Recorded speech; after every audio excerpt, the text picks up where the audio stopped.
Isang masayang pagbati na may ngiti sa aking mga labi. Naghahanap ba kayo ng makakatuwang sa pag-review ng inyong anak? Meron yan sa DepEd. Ang ETUlay online tutorial ay libre at handog ng ating kagawaran sa pangunguna ng OUA ICTS EdTech. Ito ay isang proyektong makatutulong sa mga mag-aaral, katuwang ang mga magulang o kasama sa kani-kanilang tahanan para masagutan at maunawaan ang mga modules. Hangad din ng programang ETUlay ang matulungan ang ating mga guro sa kanilang mga blended learning classes. Ang ating ETUlay ay mula kinder hanggang senior high school. Bukod sa academics, meron din tayong mga special programs gaya ng All is Wellness, Reading and Math Remediation, Storytelling, Mommy Tech Talks, Classes sa Gramatika, Speech Class, Financial Literacy, at marami pang iba. Pinalawig din ng ETUlay ang ating Alive program para sa mga mag-aaral mula grade 1 hanggang grade 3. Gayun din ay mayroon tayong ALS program at SPED tutorials na makasisigurong makakamit ng lahat ang inclusive education. May SPED hotline na rin para sa inyong mga katanungan patungkol sa special education. Kaya, subaybayan mula Lunes hanggang Biyernes, mula 9:00 ng umaga hanggang 7:00 ng gabi ang ating ETUlay. Sa ating pagtutulungan, maiaangat natin ang bawat isa. Ating itutulay ang pagkatuto upang di mapigil ang pag-aaral ng kabataang Pilipino. Itulay natin ito, sulong edukalidad.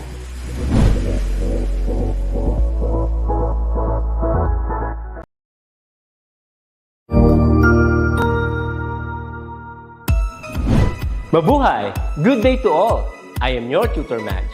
Welcome to ETUlay, a free online tutorial, an initiative of the Department of Education, Information and Communications Technology Service, Educational Technology Unit, ICTS EdTech. This program is aimed at helping and assisting learners from kindergarten, senior high school, ALS, Alive, and SPED learners. Aside from answering the modules, the ETUlay is offering programs which you will surely look forward to.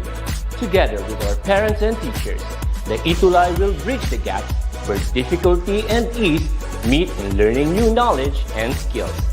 So, let us prepare our modules, pen and paper. Ready your mind to see and hear worthwhile and interesting lessons. Let us now study and learn, together with our volunteer online tutors. Tara na!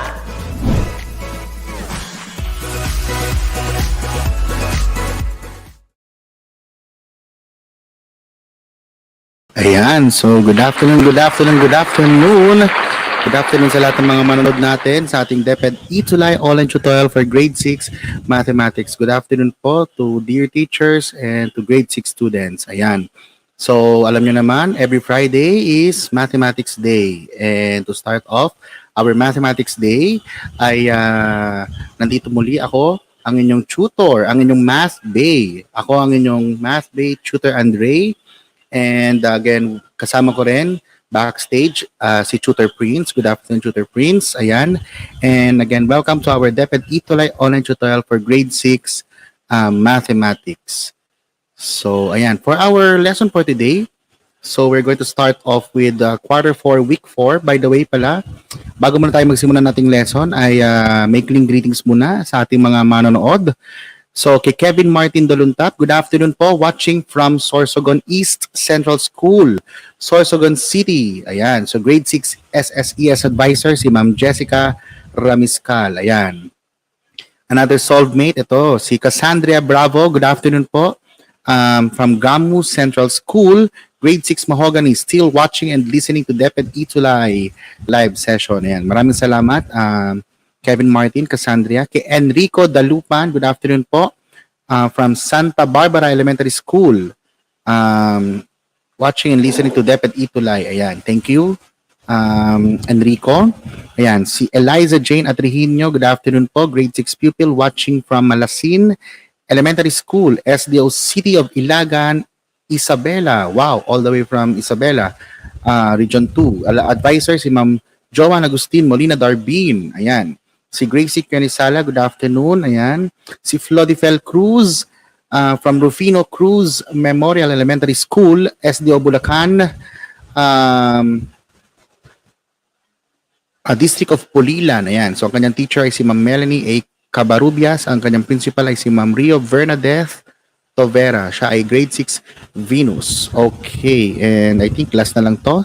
Si Carl Dominic Baliwas. Good afternoon po. Ayan, si Georgette. I think bago to. Si Georgette Hernando. Good afternoon po. And ayan, sige, dagdag ko na rin last. Si Carl Dominic Baliwas.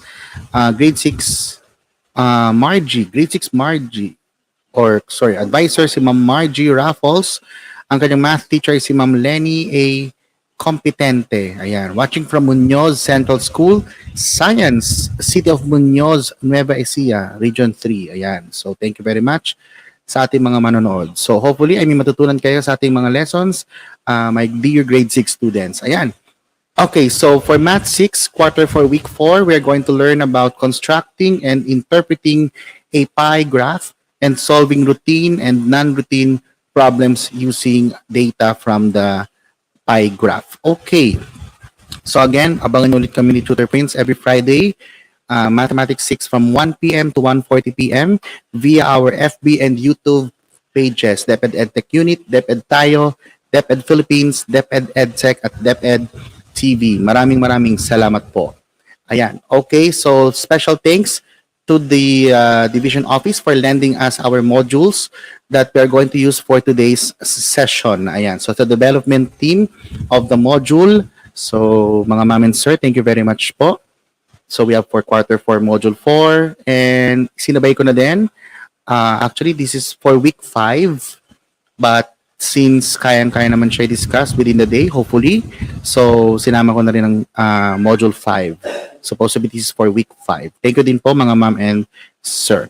Okay, so what are the objectives for the lesson for today? So at the end of the session, you will be able to construct a pie graph based on a given set of data and interpret it.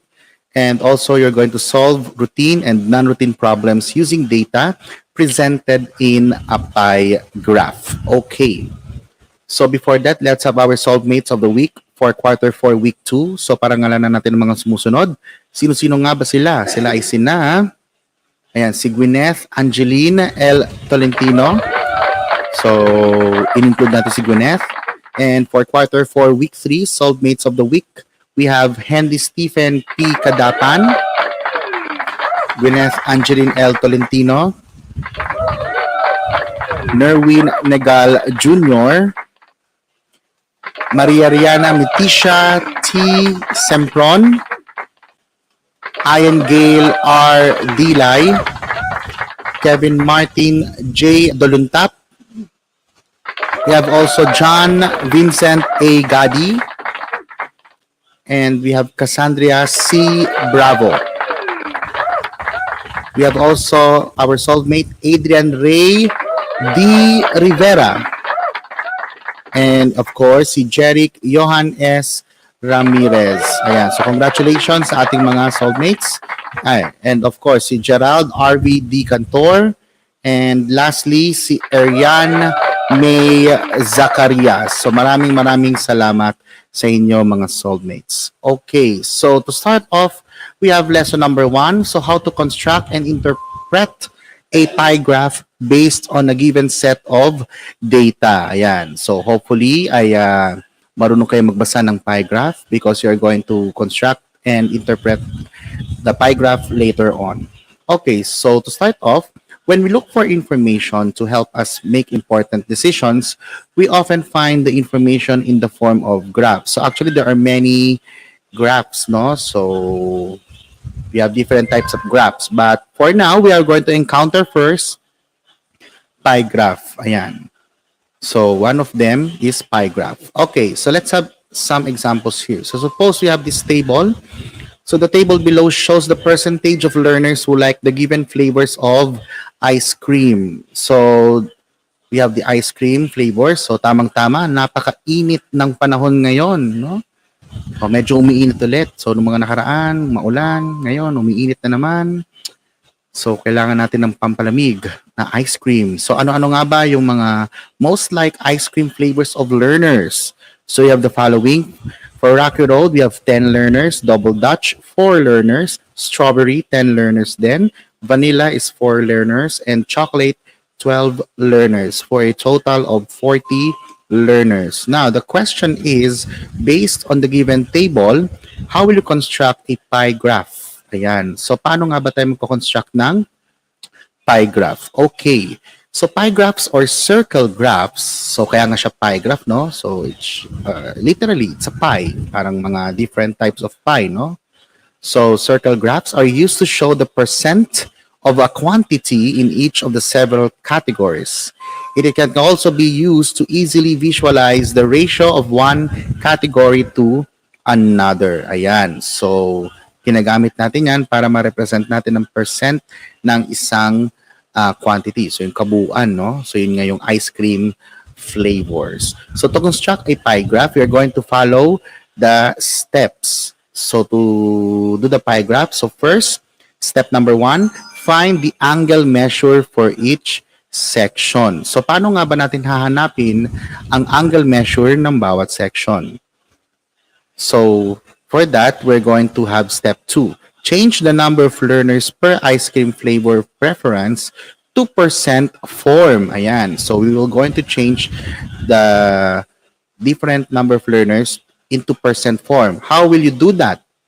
So, to do that, you are going to divide the given number of learners by the total number of learners. Then, their total quotients is multiplied to 100 since we're going to change the decimal to percent. Since sa kalalabasan doon, pag dinivide natin, ang number of learners by the total is the decimal form.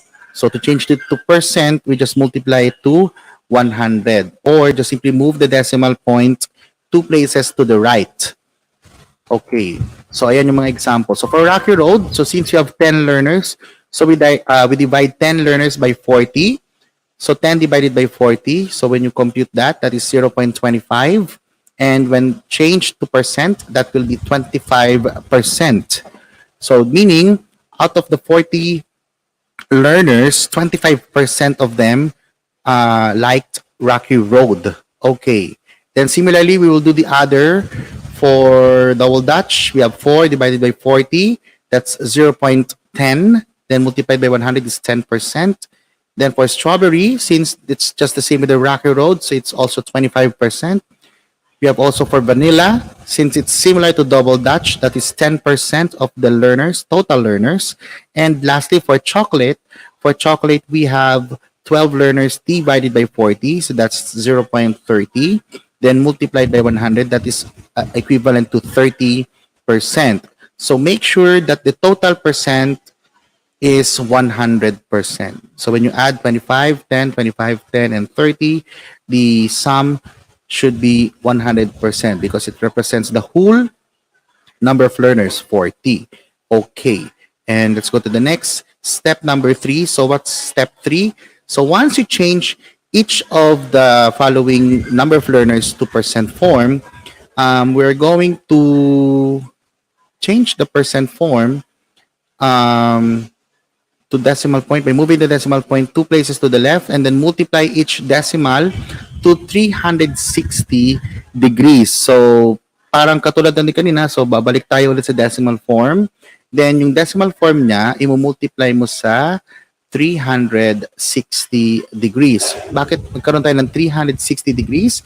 It is because 360 degrees represents the complete rotation of a circle. So, isang ikot ng circle, yung mismong bilog, no? So, that is 360 degrees. Isang ikot. Okay. So, to do that, so for Rocky Road, that is 25% of 360 degrees. So, that is 0.25 multiplied by 360 degrees. So, that's equivalent to 90 degrees. Okay, tama. Very good. May mga nagsasagot like si Kerubin and Carl Dominic. Very good. So, that's 90 degrees. So, next is for Double Dutch. for double Dutch is to multiply 10% by 360 degrees. So that's equivalent to 0.10 times 360 degrees. So that's equivalent to 36 degrees. Then since pares ang strawberry kay Rocky Road, so that's also 90 degrees. And since pares naman si vanilla kay double Dutch, so that's 36 degrees. And for chocolate, we have 30% of 360 degrees, or that is 0.30 multiplied by 360 degrees. So that is equivalent to 108 degrees. And to check whether the degree measurements are correct, so make sure to get the total degrees for the 5 flavors. So that will be 90 degrees plus 36 degrees plus 90 degrees plus 36 degrees plus 108 degrees. So the equivalent or the total should be 360 degrees. Okay, so make sure that you have a total of 360 degrees. And once you get the total degree measure or the degree measure of each flavor, so you have already to make the table. So again, you have additional 2 columns at the right side. So the third column is the percent equivalent for each flavor and the number of learners. And the fourth column or the last column, we have the equivalent angle measure or the degree measure. Okay. So note that if the number of learners per preference is not found and only percent is given, so kasi may mga ibang problem or word problems, mamaya-maya may encounter natin mga anak na kung saan percent lang ang ibinibigay o percent lang ang given. So what we're going to do is to just simply multiply each percent by the total number of learners. So katulad niyan. So halimbawa, given lang sa pie graph o given lang sa table ay percent lang. Wala yung 10, 4, 10, 4, 12. So 25%, 10%, 25%, 10%, 30% lang given. So ang gagawin nyo lang, imumultiply nyo lang yung bawat percent sa total number of learners. So 25% times 40, 10% times 40, tapos 30% times 40. So makukuha nyo agad yung number of learners. So yun yung gagawin ninyo. In case lamang na percent ang given. Okay, so next step is to draw a circle using a compass. So hopefully, in drawing circle graph or pie graph, you should have a compass. So ano ang, bakit kinakailangan natin ng compass? Of course, so to have a perfect circle, no? And also, we can locate the center of the circle. Yung point na makikita sa pinakagitna ng circle. So you should have with you your compass. It is important to have your compass so that you have a perfect circle. And we have the next step, step number 5. So using also a protractor, so you have already learned how to draw angles, right? So you're going to draw the angle measures of 90 degrees, 36 degrees, 90 degrees, 36 degrees, and 108 degrees. And then you are going to label each section. Okay, so paano yun? Ayan. So as you can see, for the illustration shown on your screens right now, so we have their first 90 degrees. 90 degrees represents the first flavor or the first ice cream flavor, that is the Rocky Road. So 90 degrees siya, so it's a right angle obviously. So that is how to draw. So using the protractor, itinapat mo muna yung protractor to sa circle, then you find 90 degrees. So once you find the 90 degrees, you draw the angle 90 degrees. And then after that, you also do the same thing with the remaining angles. So in connection to the 90-degree angle for the Rocky Road, you will draw a 36-degree angle for double Dutch. So as you can see, obviously 36 degrees is an acute angle since it's less than 90 degrees. So smaller lang ang opening niya. So as you can see, we have to do our protractor like this. So pinahiga natin siya and we locate 36 degrees. So technically this is 36 degrees, no? When you look at the protractor, so we simply draw a line connecting to the vertex. So we have formed already a 36-degree angle. So that is for the double Dutch. And susundan lang natin mga anak. So next is a strawberry. So kung mapapansin niyo yung ating protractor ay medyo tinagilid natin. So from the 36-degree angle, we have we are connecting a 90-degree angle. So obviously this is a 90-degree angle. Ayan. So we have to draw a 90-degree angle. So that is for the strawberry, 90 degrees. And again, similarly for vanilla, we have to draw a 36-degree angle. So you locate 36 degrees on your protractor. So that is 36 degrees. And of course, the last one, for formality, we measure using our protractor. So the remaining angle should be exactly 108 degrees. So that is for the chocolate. So that's how to construct a pie graph. So therefore, we have already draw a pie graph. And then the last step, once you draw the pie graph, you will going to write, or you are going to write a title for the graph. So obviously the title for this pie graph is the most like ice cream flavors of learners. So that is how to draw a pie graph. Ayan. So hopefully ay marunong na kayong mag-drawing ng pie graph. Okay.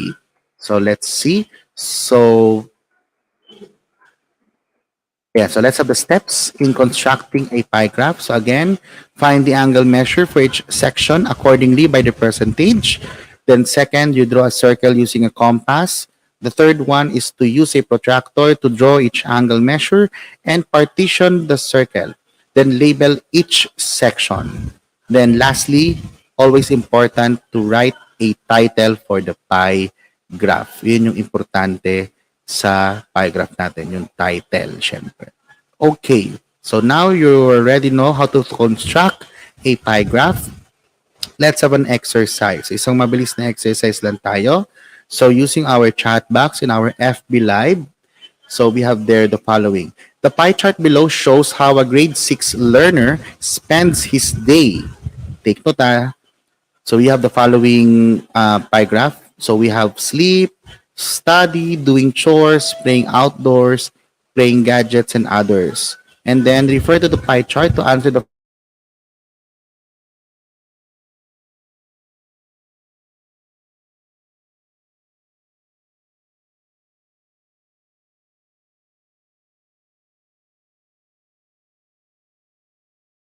this. What percent of the day is used by the learner in doing the household chores? And number 2, in which category does the learner spend most of his time? Okay, sige, I'll wait for your answers. By the way, you may prepare your pen and paper because you're going to solve problems involving pie graphs. So let's see. Again, number 1, I'm waiting for your answers. What percent of the day is used by the learner in doing the household chores? And number 2, in which category does the learner spend most of his time? Okay, so I'm waiting for your answers. Okay, so I've seen one from Kerubin Gabriel Villamor. For number 1, ang sagot daw niya ay 15% po. 15% nga ba? Of course, based on the pie graph, doing the household chores is 15% of his work. Ayan, so doing chores is 15%. So the answer for number 1 is 15%. Okay, for number 2, the question is, in which category does the learner spend most of his time? So, sumagot, sabi ni Kyle Joseph Tubaon, sleep. Sabi ni Henry Stephen Kadapan, sleep din. Sagot ni Kerubin, sleep. Okay, so of course, mostly naman sumagot ng tama. So that is for sleep. Since the grade 6 learner spends 34%, so that is the most number of percent a grade 6 learner spend kada araw. So that is for sleep. So the correct answer is sleep. So yun ang pinakamalaking percentage. Okay. So let's proceed to the third question, fourth and fifth as well. So ayan, for numbers 3 to 5, we have the following. How many hours of the day does the learner use gadgets? Then for number 4, how many percent does the learner spend in studying the lesson? And for number 5, how many percent does the learner spend in doing other things. So again, read carefully the questions. Take note for number 3. How many hours of the day does the learner use gadgets? Number 4, how many percent does the learner spend in studying the lesson? And number 5, how many percent does the learner spend in doing other things? Again, binigyan ko na kayo ng clue. For number 3, we are talking about the number of hours. How many hours of the day? Okay. So, okay, let's answer first numbers 4 and 5. Actually, madali lang siya. So, since you're going to find the percent in studying the lesson, so studying the lesson, that is 25%. So, the answer for number 4 is 25%. Number 5, how many percent does the learner spend in doing other things? So, others. Ito yung others. So, that is 6%. Okay, may mga sumasagot sa number 3. Ang sabi ninyo ay 1.92 hours. Ang unang sumagot ay si Carl Dominic Baliwa, sinundan ni Kevin Martin at ni Flodifel Cruz, 1.92 hours. So paano ba natin malalaman? So ano ba ang gadgets? 8% of the day, no? So that will be 24 hours multiplied by 8%. So 8% is 0.08 in decimal. So that will be multiplied. So 0.08 multiplied from 24, so that is 32, carry 3. So that's 8 times 2 is 16, added by 3 is 19. And since we have 2 decimal places in our multiplier 0.08, so just simply move the decimal point 2 places to the left. So therefore, that is 1.92. So therefore, the answer to that question is 1.92 hours. So that's approximately almost 2 hours, no? So almost 2 hours siyang naglalaro ng gadgets. Ganon din ba kayo, grade 6 students? Pag naglalaro kayo ng gadgets, mga saglit lamang, 2 hours, ganyan. Well, may time naman din talaga para maglaro, no? Pero syempre, don't forget to always study and do your homework kung kinakailangan, no? Okay, sige. Anyways, let's proceed to the next. So now you already know how to construct and interpret a pie graph. Let's now try to solve word problems. So we have solving routine and non-routine problems using data presented in a pie graph. Okay. So in the previous lesson, you have learned how to construct a pie graph based on the given set of data and interpret it. But this time, we will now focus on how to solve routine and non-routine problems using data presented in a pie graph. Okay, let's have an example there. The problem is, Menji's flower shop has 5 varieties of flowers. So as you can see, we have 5 varieties of flowers. You have orchids, anthurium, carnation, roses, and tulips, no? So, chat nyo nga sa akin, baka may favorite kayong flowers, grade 6 students. Her shop has 350 flowers in all. The pie graph on the right shows the percent of flowers in each variety. The question is, how many percent of flowers are tulips? And how many are the tulip flowers? So, you have 2 questions to answer. Again, you have 2 questions. First one, how many percent of flowers are tulips? And second, how many are tulip flowers? Let us see. So to solve the problem, a 4-step plan can be used. So again, as always naman. So let's have the step 1. So for step 1, we have to understand the problem. So first, of course, you consider what is asked in the problem. So ano nga ba ang hinahanap o tinatanong sa problem? So we have the problem asked for the percent and the number of tulips. Ayan. So ilang percent ang tulips at ilan ang tulips sa pangkalahatan. Next, letter B, what are the given facts? Aba, ang bibilis ng mga students natin, may mga nagsasagot na ng question natin. So sabi daw nila 16% daw ang tulips. And the number of tulips is 56. Wow. Check natin kung tama, Ang bibilis ninyo. What are the given facts? So we have the 5 varieties of flowers. Of course, you have 350, the total number of flowers. 30% are roses, 14% are carnation, 27% are anthurium, and 3% are orchids. Okay, so those are the given facts. Let's proceed with the step 2. So step 2 is plan. Okay, I have already revealed the equation, but of course, one by one. So plan the operations to be used. Of course, you're going to use 3 operations, namely addition, subtraction, and multiplication. Okay, and then formulate the equation or equations. So first one, let n be the percent of tulips.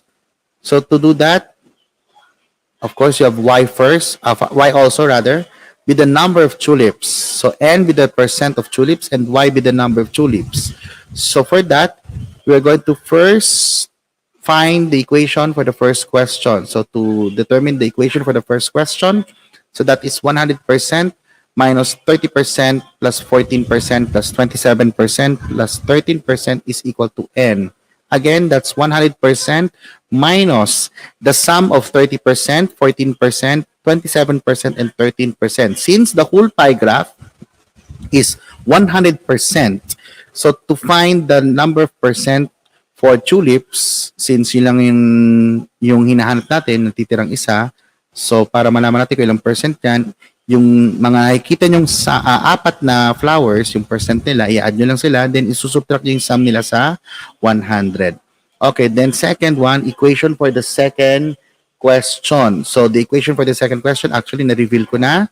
So that is n is equal to 350, or n times 350 rather, n times 350 is equal to y. Since kailangan natin alamin kung ilang tulips meron tayo. So that will be n times 350 equals to y. Okay, next step 3 is to solve. And to solve the problem, of course, we have to show the computation. So for the computation, we are going to what? We are going to solve for the following. So the solutions for question number 1, again, that is 100% minus the sum of the 4% percentage there. So the sum of the 4 percentage is rather 84%, and from that 84% will be subtracted from 100%. So that is 16%. So actually, there is already a 16% there in our pie graph. So we have 16%, and of course, the complete answer for that is 16% are tulip flowers. So tama ang inyong sagot, 16%. So ang kailangan na nating alamin kung ilang tulips meron si Menji. And to do that, for question number 2, the solution is we are going to multiply 16% by 350. So we replace n by 16%. So that will be 16% times 350. And since na-review na natin ang multiplication of percent and base, so rate and base, no? So kukunin mo na yung percentage niyan. So that will be the same as 0.16 times 350. That's equal to y, and therefore y is equal to 56.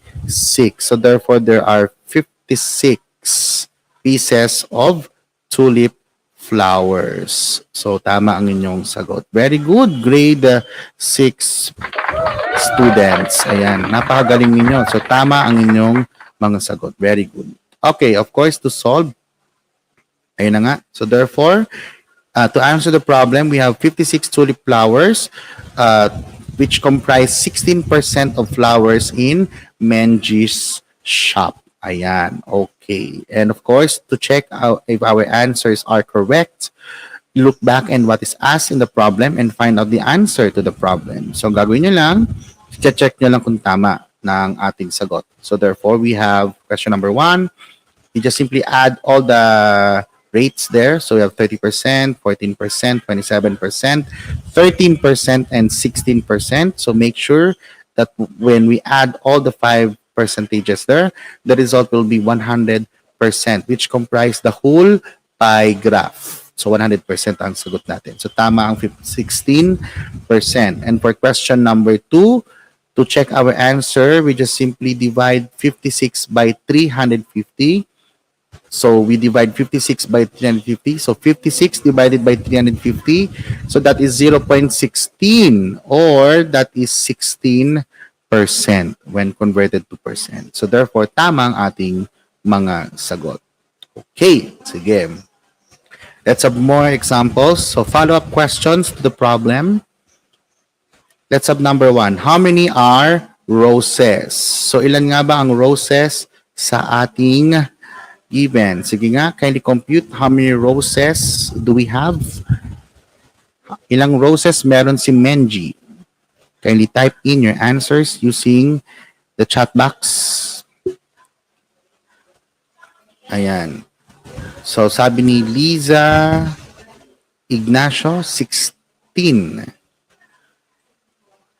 Okay, sabi ni Gwyneth Angeline, 105 roses. We're looking for the number of roses. Take note of the question. How many are roses? It's not what percent of flowers are roses. It's not. So we're not looking for the percent. We're looking for the number of roses. And by the way, speaking of roses, of course, we are pinaparangalan po natin si Miss Susan Roses po sa kanyang magaling na pagganap bilang isang dekalibring artista. So, may you rest in peace po, Ma'am Susan Roses. Maraming salamat po. Okay, so 105 roses daw ang sagot. Let's see kung tama ang inyong sagot. So, to compute for that, the pie graph shows that the 30% of the 350 flowers of Menji in her flower shop are roses. So, tama po. So, we have let n be the number of pieces of roses. And to do that, we just simply multiply 30% by 350. So, that is 30% of 350. So, that's 0.30 multiplied by 350. And the result will be 105. So, tama ang inyong sagot. Very good. Grade 6 students. Ang gagaling ninyo. Okay, let's have another one. Number 2. How many orchids and anthurium flowers are there? How many orchids and anthurium flowers are there? So we are looking for the number of orchids and anthurium. So in that case, you will get the total number of orchids and anthurium. So ilan ang lahat-lahat ng orchids and anthurium? So kindly compute. Okay. Ayan, so according to Carl Dominic Baliwas, 140 pieces daw. 140 pieces of orchids and anthurium. Okay, let us see kung tama nga ba ang sagot ni Carl Dominic. Sabi ni Henry Stephen at ni Cassandra Bravo, 140, at si Nerwin din. So in the graph presented, 13% of the flowers are orchids and 27% of the flowers are anthurium. So therefore, we just simply, again, let n be the number of pieces of orchids and anthurium. So that is, we add 13% and 27%, and then we multiply that by 350. So that's 40% of 350. So that's 0.40 times 350. That's equal to n. So therefore, n is equal to 140 pieces. So therefore, there are 140 flowers consisting of orchids and anthurium. Ang gagaling ninyo, grade 6. Pwede na talaga kayo mag-solve ng problems. Malunong na. Okay, let's have another one. How many pieces of carnation are there? Ayan, ilang carnation meron sa flower shop ni Menji? Sige nga, isang mabilis. So, ano nga ba o ilan nga ba ang carnation flowers ni Menji?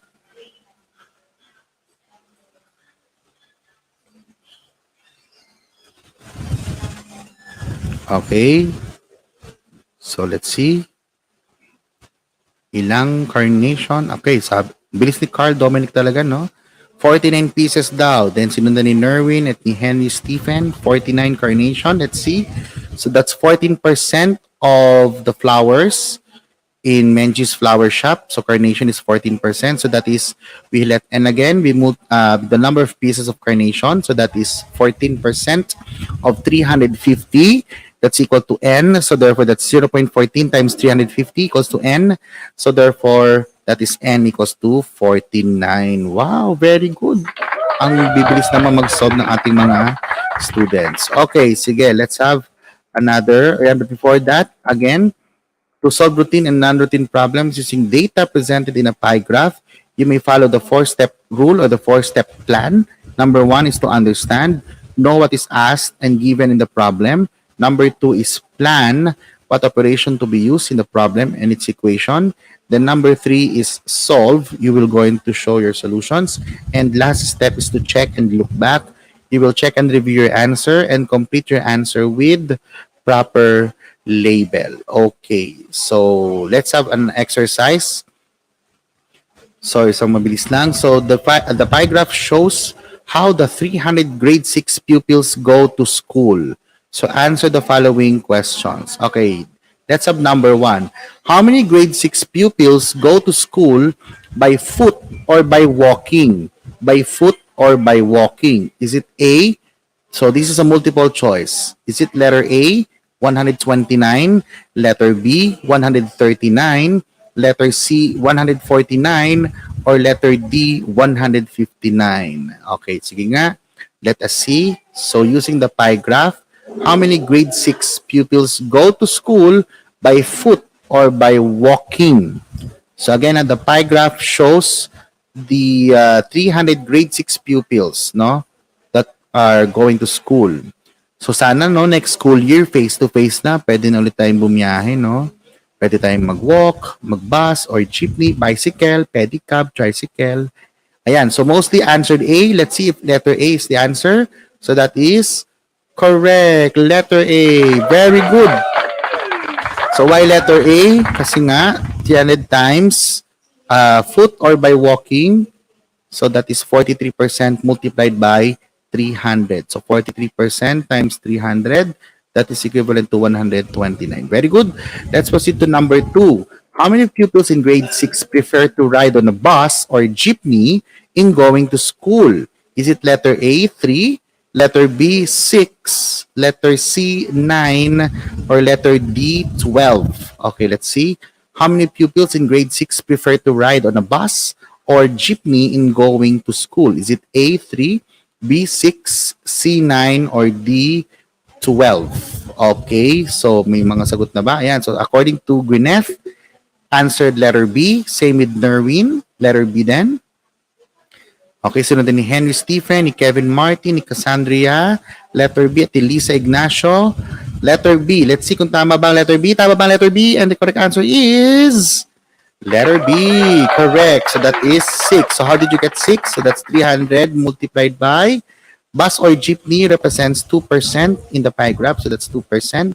So 300 times 0.02. So that's equivalent to 6. Very good. Grade 6 students. Okay, let's proceed to number 3. How many grade 6 pupils go to school by riding on a bicycle and pedicab? Take note, riding on a bicycle and pedicab. Is it letter A, 50, letter B, 60, letter C, 70, or letter D, 80? Sige nga. Let us wait for your answers. How many grade 6 pupils go to school by riding on a bicycle and pedicab? Is it letter A, 50, letter B, 60, letter C, 70, or letter D, 80?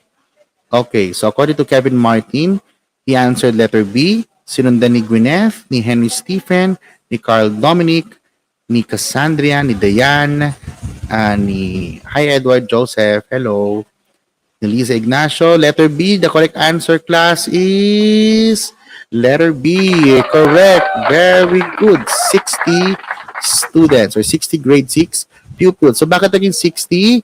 Kasi we add 5% and 15% kasi bicycle and pedicab. So 5 plus 15 is 20%. Then we multiply 20% by 300. So that's 20% of 300. So that's equivalent to 60. Okay, very good. So far, so good. Last two questions bago tayo magtapos. Number 4. How many more pupils, take note of this, how many more pupils prefer to ride on a tricycle than on a pedicab in going to school? Is it letter A, 45, letter B, 60, letter C, 105, or letter D, 150? Again, how many more pupils prefer to ride on a tricycle than on a pedicab in going to school? Is it letter A, 45, letter B, 60, letter C, 105, or letter D, 150? Okay, so ano kaya ang tamang sagot sa number 4? Again, how many more pupils? Okay, according to Henry Stephen, nauna siya, and he answered letter B, 60. Similarly with Carl, Diane, Florifel, Cassandra, Liza, letter B. Letter B nga ba ang tamang sagot? And the correct answer is letter B, 60. That is correct. Very good. So, paano na nakuha ang 60? Kasi tricycle represents 35%. And pedicab represents 15%. So since tinatanong ay how many more pupils prefer, so therefore we subtract. So we subtract 15 by we subtract 15% from 35%, so that's 20%. And then ito yung mas ito yung natitira. So yung 20% niyan, that will be multiplied by 300, and that was our question earlier, no? 20% times 300, so that is 60. So therefore, 60 is the answer. And last, but definitely not the least, how do half of the grade 6 pupils go to school? How do half of the grade 6 pupils go to school? Is it letter A, by riding a tricycle and by walking? Letter B, by riding a tricycle and a pedicab? Letter C, by riding a bicycle and by a jeepney or a bus? Or letter D, by riding a bicycle and a pedicab? O sige nga. So ano kaya ang tamang sagot?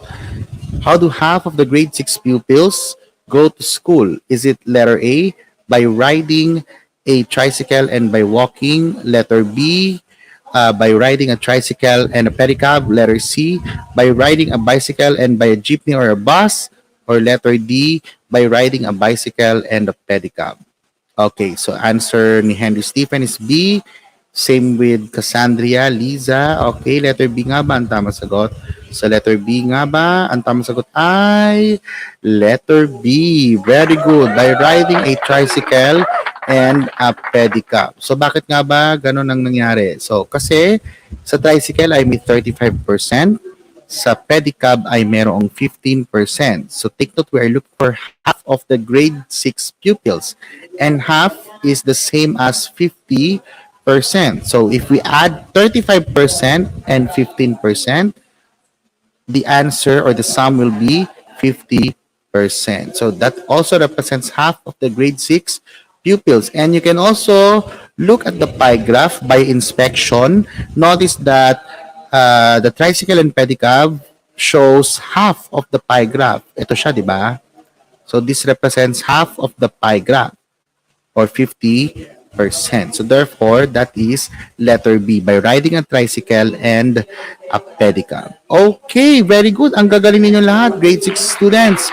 Palapakan ninyo ang inyong mga sarili. Napakagaling ninyong magsagot. Okay, and for your homework, for next week, for today rather, para mapasama kayo sa ating Solvemates by next week, here is your homework. So for your homework, my dear grade 6 students, please use the hashtags #Math6Q4 Week 4 and #ETUlay Level Up. And as much as possible, please do tag us, itag nyo kami o i-mention nyo kami ni Tutor Prince sa inyong pagsasagot. So once you post your answers in our DepEd ETUlay FB page, make sure to mention us in your post, kami ni Tutor Prince.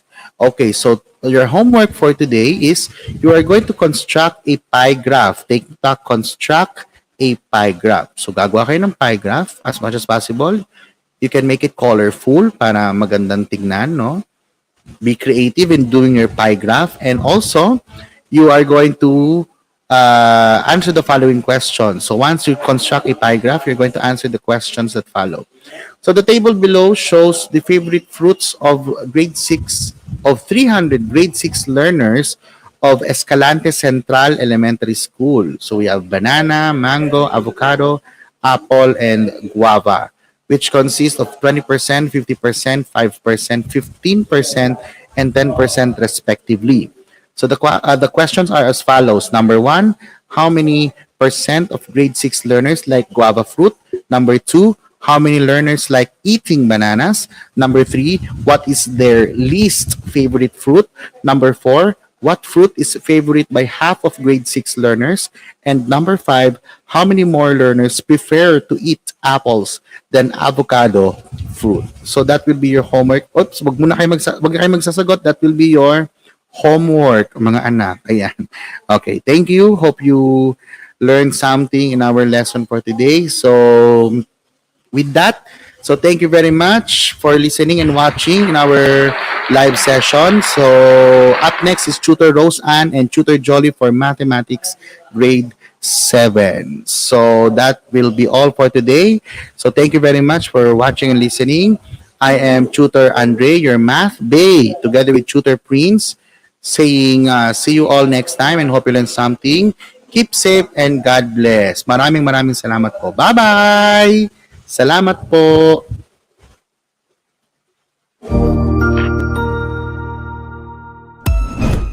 Ang husay naman! Natapos mo ang iyong tutorial session kasama ang iyong mahusay na ETUlay tutor. May bago ka bang natutuhan? I-share na yan gamit ang hashtag #ETUlayLevelUp. Huwag aalis ha, dahil may susunod pang programa na pwede mo ring panoorin at salihan. Dahil naghihintay na ang iyong mga tutors. Happy learning dito sa ETUlay!